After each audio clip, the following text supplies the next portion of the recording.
One Piece. This is One Piece chapter 1052, A New Morning. And I'm glad we've been keeping up with these cover pages because this one's kind of interesting, actually. With these cover stories, it's just been following the escape that has been orchestrated with the Vinsmoke family from Big Mom's territory. And they managed to successfully break out Niji and Yanji. And on their way out, they seem to have seen none other than Caesar Clown. Also, oh man, and that's a pretty big deal given how Sanji's family is based around science. Like their whole thing is fucking science, and Caesar Clown is a genocidal scientist. So, big things coming. Also, a potential member of the Straw Hat crew. I'm not giving up on that. He's not in the same rank as Wet Hair Caribou. Bro, they hate him. They hate Caesar Clown. Exactly. There's not a single second that they even liked him. That would be his role on the crew. The guy they hate? Yes. The whipping boy? Yes. I mean, I wouldn't mind. I think it'd be funny. Caesar was a pretty good foil. He has a good laugh. Yeah. What was his laugh again? Do you remember? With an S-H-O. I'm going to Google it, bro. Yeah, go for it. I'll do it if you let me know. But what's his name? Dr. what? Caesar Clown. Caesar Clown. But anyway, we open at Sacred Marijois, where the... Sacred. Yeah, sacred. Is it sacred to you? Not to or me. You're just saying... No, that's what it says in the title, in the little caption. But I'm asking you personally. No, Marijois is not sacred to me. Right, because fuck them, right? Yeah, fuck them. I mean, we open with this chapter with them sweating. They're like, oh shit.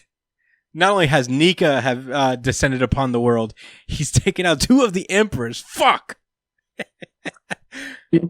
It has progressed rapidly in the last... This has escalated quickly. The world government is annoyed. They're like, fuck. This really got out of hand very quickly. And we see that they're just kind of discussing it about what the hell to do now. And they seem to be talking with the surviving CP0 member out of the 3. He's the only survivor. And they're basically saying like, well, we fucked this up pretty big time, but you could get us Robin, right? And this guy says, without fail. Without fail. Yeah. You know that was Cap. Yeah, he is like, oh, man. But then their signal seems to be interfered with by somebody. I'm trying to his name was Gangsta Gastino, remember? Oh, yeah. Gastino. When he was under disguise with his laugh is Shiro. Yo, I got you right now. I got you. Whoa, somebody was cosplaying as him and it looked real weird. Yeah. Shuro. Gangsta Gang. I'm gonna be Gangsta Gastino. Follow me. Yes, I mean I would love that. He had the GG on his hand. Gangster Gastino. He's a clown, Gangsta Gastino. Yeah. So he's even laughing the same way. Yo, that is so funny. Okay. All right, now I'm going to show you the cosplay real quick, then we can move on. Yeah, show me the cosplay. It's not bad. He looks like pretty creepy, but not bad. Yes, not bad at all. Look at the horns. Yeah, that's good. Those are real antler horns. I wonder. I don't think those are antlers. Antlers are more like spiked out, like choppers. Why the candy?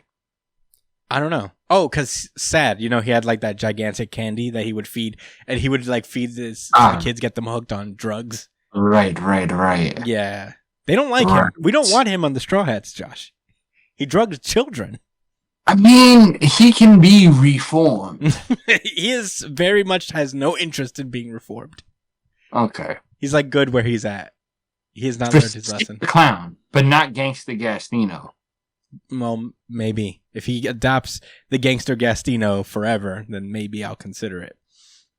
By the way, while we were starting up, I read the first few pages of Ruri Dragon, and you know what? It is pretty funny. Are you reading Ruri Dragon while we're doing the show? No, right until you said that Josh is here. Oh, okay. Well, Ruri Dragon, new series in Jump. Honestly, one of the better first chapters I've read in a while. I liked it. Anyway, so somebody seems to be interfering with the call that CP0 is making to the elders in Sacred Marijois. We don't know who this is. I'm trying to zoom in on the eyes of this thing because I don't know. I feel like that's a clue. The snails tend to take on the form of whoever is using them at the time. So I'm trying to figure out. It has like these little swirly eyes, so I'm trying to figure out who that is, but I don't know. I actually thought for a moment that was his crew messing with the snail, so that like he would be able to like he didn't have to answer for what happened with Robin. Yeah, he was doing the thing where he goes, no. Yeah. Am I wrong for interpreting it that way? Well, yeah, but you know, I get it. I would do the same thing. You're not wrong for it's not what happened, but I wouldn't blame him because the government's asking a lot of this guy. 2 of his homies just got absolutely murdered on this island. But you at least got Nico, right? Maybe. But anyway, so something's about to happen there. Meanwhile, within the Onigashima castle, Drake and Hawkins. Drake is still just on Onigashima, like, fuck, I can't move. Hawkins pulls up and he opens up and he's like, Drake, you're a Navy man? And he's like, I plead the fifth. I'm not saying nothing. So basically Drake is like, hey, you look like shit, but your divination said that you'd be fine as long as you didn't betray Kaido. And Hawkins was like, I don't know. I sank to working with him because I sensed death in the presence of that monster. I was scared. And even if I saw that Kid was going to win, how could I possibly turn back and suck up to Kid again? Right. Yeah. No way. I'd rather die than turn around. I'd plainly choose that. Yeah. So, you know, I guess Hawkins kind of knew that he was just going to die here. And he does. It seems that he dies. No, he said the chances of a certain man surviving 1%, right? I mean, and he said, and Drake says, so that certain man you were talking about was me. So maybe he could survive. Maybe join Drake's crew. Maybe join the military. X-Drake. He was actually part of the military, right? X-Drake is a member of the military right now. What? So he's a Fed. He's a Fed. He's a double crossing Fed. Like, yeah, he was. His whole shtick was that I'm ex-government, even though he was the whole time. Yeah, the whole time he just straight up lied to everyone. Snake ass lizard. Yeah, I mean he was part of that super duper like undercover unit of the Navy that Kobe is the boss of, honestly, or at least like a high-ranking member of. But yeah. That's X-Drake's thing. He maybe Basil turns sides. Maybe he turns coat, becomes a Fed himself.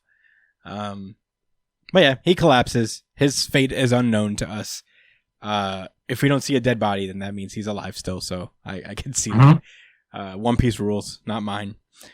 We see that in after a week of the battle, we see that the education system in Wano has completely changed. No longer is there a snake Smile Fruit user teaching the class propaganda, Kaido propaganda. Now we have a legit teacher out here just teaching them the real history of Wano. There's water everywhere. Everybody has like clean water to drink, which is nice. Nice. You know, everybody's doing great. Everybody's like talking about the pirates.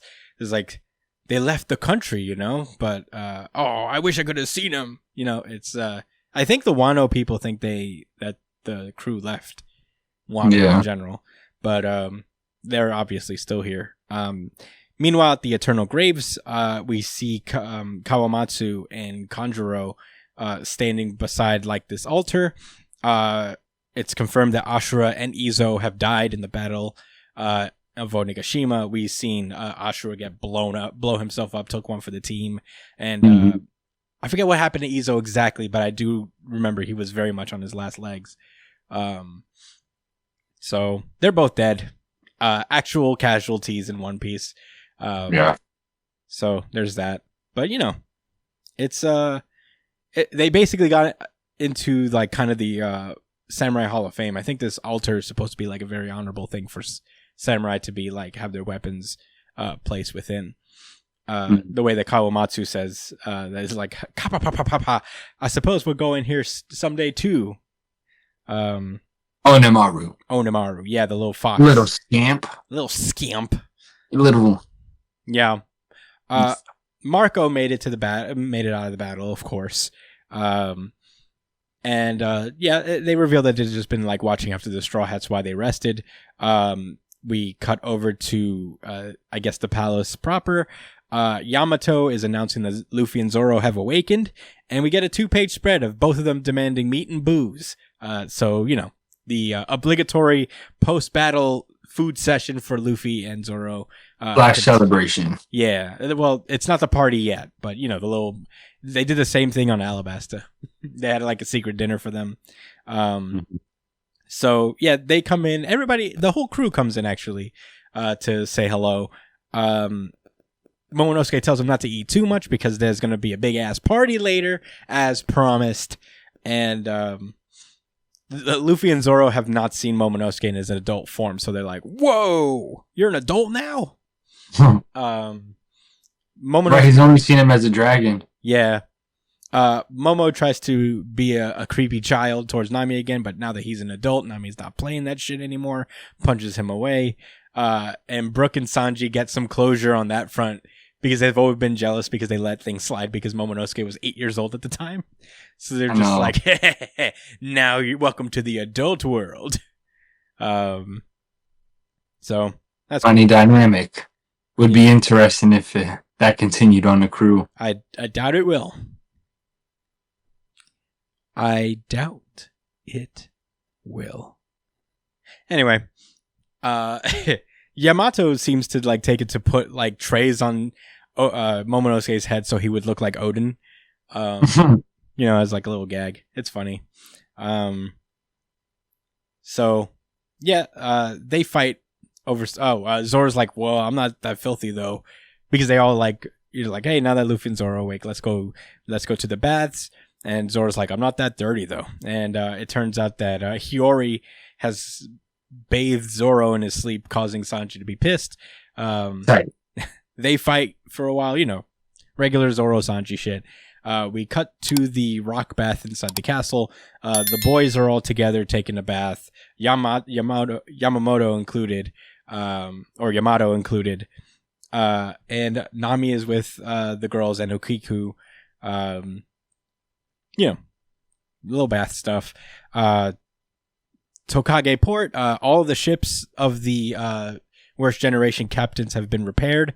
The Sunny included. Usopp and Frankie have repaired both the Sunny and the General Frankie. So hell yeah, the other members of the other guys' crew are simping after the robot because it's so cool. Kid is warning his crew not to get all buddy with them, because at some point intel will leak and the papers will hear about it, and they'll be after us as replacement for the 4 emperors. And serendipitous, here comes fucking Apu to be like, we got your fucking bounties right here. And they also announced the new emperors of the sea. So, there's that. And then we end with another bombshell. We see a man floating through the sky. He is on the phone with Admiral Kainu, aka Sakazuki. And he's like, where are you right now? He's like, I'm in the air. Oh, I can see Wano right up ahead. And they say, don't you dare make things worse. You got that? Ryokugyu? And we what a bomb. Yeah, and we see Admiral Ryokugyu flying into Wano with the flower hanging off of his back. Like the flower is like a little helicopter propeller. Yeah, we know what time it is. We know what he is. Yeah. Plant man.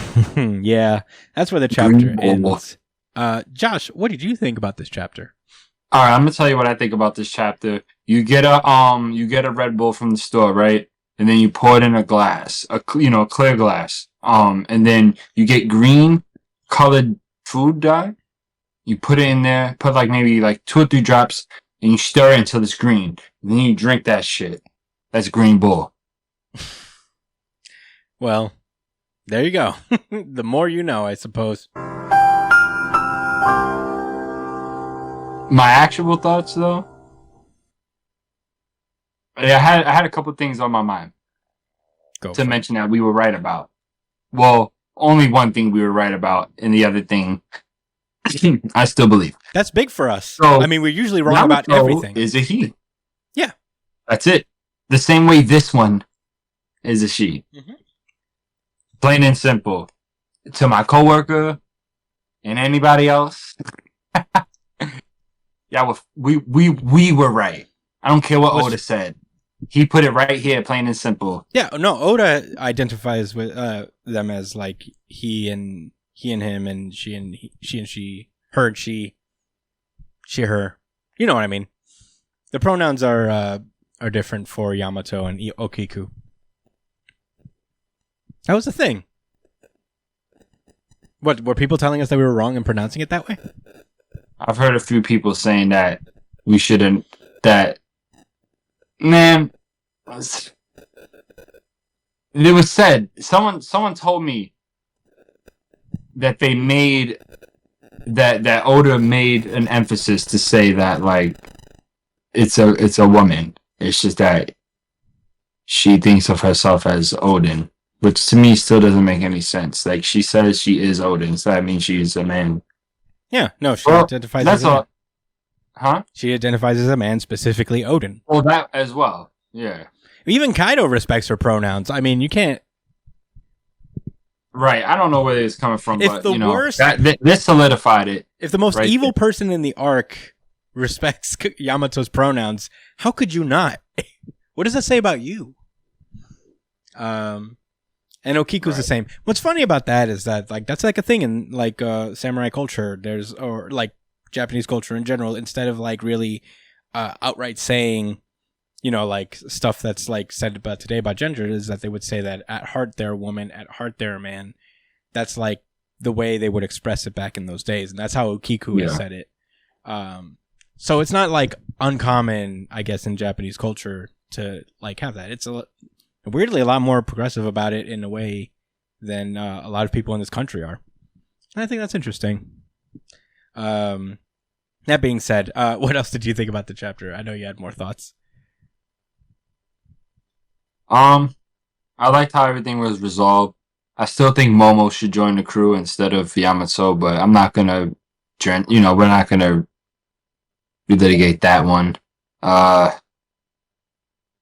I really don't have much more to say. I mean, I wonder how the government's gonna react. I think their snail getting cut off was Ryugoku, the Green Bull Man. I think that was him intercepting their walkie-talkie, telling them, "Yeah, I'm pulling up." That's why he said, "Don't go anywhere."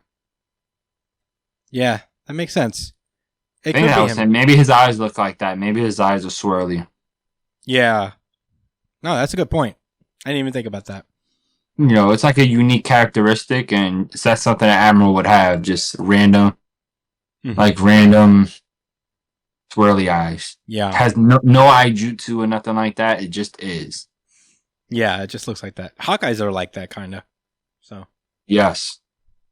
Right, they're just... Were those all your thoughts? Josh? Yes. Oh, were those all your thoughts? Yeah, that's all I got. I want to hear what you have to say.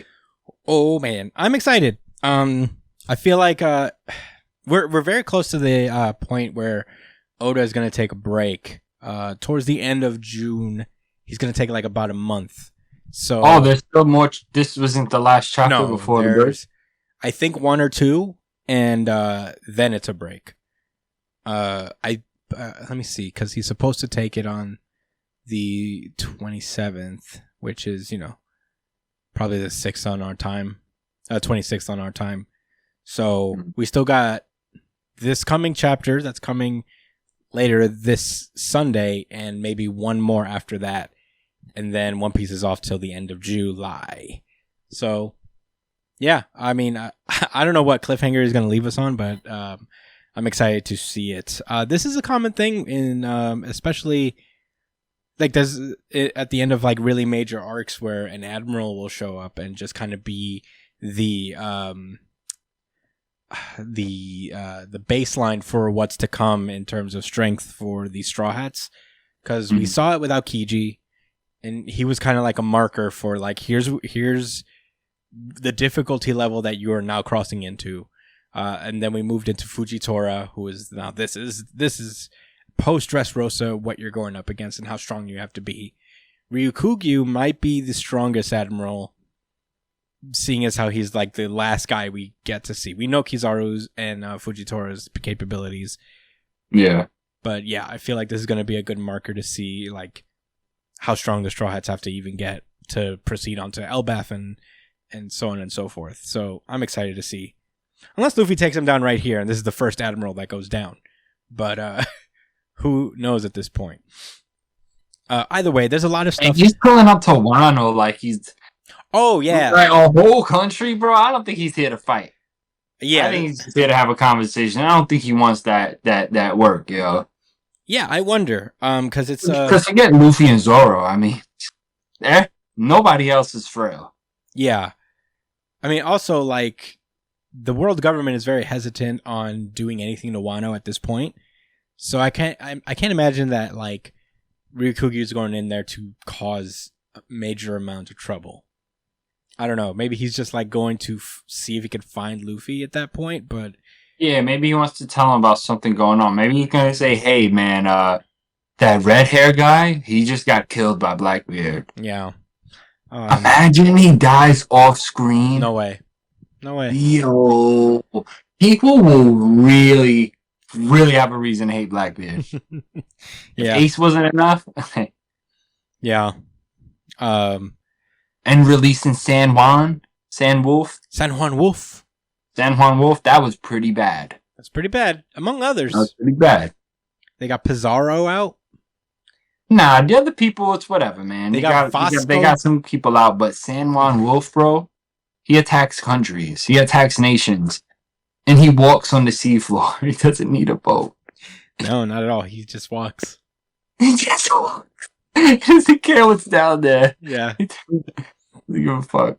Yeah. You know, there's a lot to get excited for, though, for this chapter of One Piece. Whether, you know, you look at the bounties, that's a little hype moment. Get to see who takes over for Big Mom and Kaido. I don't know. Something tells me that it's not necessarily going to be Luffy, honestly. They might discount him altogether. And they'll just, like, put Kid in Law. But who's to say? Yeah, there's a lot to look forward to here. Oh my god, I feel like there's mad. Who are the new emperors? At the news... Yo, go for the newspaper at the end said about the new bounties and the names they're calling the new emperors of the sea. We already know Straw Hat's one of them. Maybe. Because I think the real twist is that they're not going to consider Luffy one of them. Yeah. I think they're going to like try to play him down a little bit. Right, they're going to do Kid and Law. Mm-hmm. Maybe. Who else would it be? I mean, because prior was Blackbeard, Shanks, Urug, Mom, and... Huh? Urug. Oh, yeah. Well... Did you forget he was out there? I did forget. Did you forget about Urug? He may be Emperor level, as is Iruka Sensei, but at the same time, he's not that known yet, and I think the government wants to hide him as well. So I don't think they're gonna call him out to be one of the emperors. But we know that. New Jump City listeners understand that, and anybody who actually reads One Piece knows. Yeah, it's obviously that's the case. It's probably gonna be Law and Urug.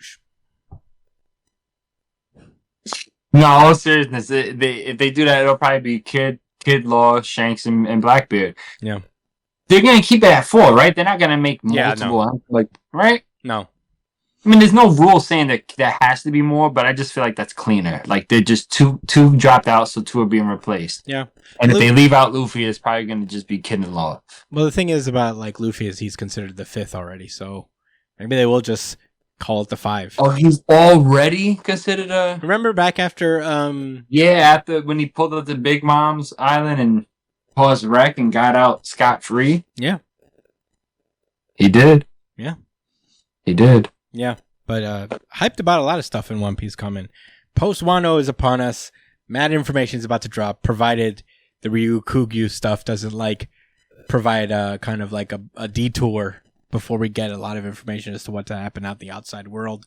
But I'm very excited about this chapter and what's to come for One Piece. I mean, we said it before, but this is like the points where One Piece is at its peak is just really like fleshing out its world every time an arc finishes and, you know, catching up with the world that moves around the Straw Hats. It's what really separates like One Piece from a lot of manga is that its world is not necessarily ultra dependent on the protagonists and still like lives outside of them and changes and grows. Yeah. So it's going to be very exciting to see how it's grown in the Straw Hats' absence. But I don't have much else to say. I wonder if Kobe has defeated Boa. Yeah, Kobe was going after Boa, so I don't know. That's so weird. I still think that's weird. It's like because they're both good guys, so it's like, wow, there's something. Maybe they're gonna end up making some type of plan together. Because Kobe is all right. I know he's in the Navy, but he's not. He's on the side of justice, man. We know that. Yeah. Right? Like they're not gonna build him up to be this adversary. I mean, I think he might end up fighting Luffy or something like that just for it to be cool, like a cool fight to show his growth. But I don't think he's gonna be a bad guy. I don't think he's gonna get in the way. He was inspired by Luffy. Yeah. So he respects a pirate. He understands that pirates can be good people. Yeah, it's more of a rivalry with them, you know, like it's not that like Kobe necessarily disagrees with what Luffy's doing or whatever, or like his general vibe is that, you know, like Luffy was his inspiration and, you know, he's just trying to surpass him like any other shonen character in his series. Sure. So what you think is going to be Kobe and his friend against Luffy and Zoro? Kobe and Helmeppo? Yeah, maybe at some point. Because he's a swordsman, right? Mm-hmm. Yeah, they were building, you know, they're both similar fighters. They've taken after, you know, Zoro and Luffy's fighting styles specifically. So it's very possible. But I'm into it. I don't know. I'm very excited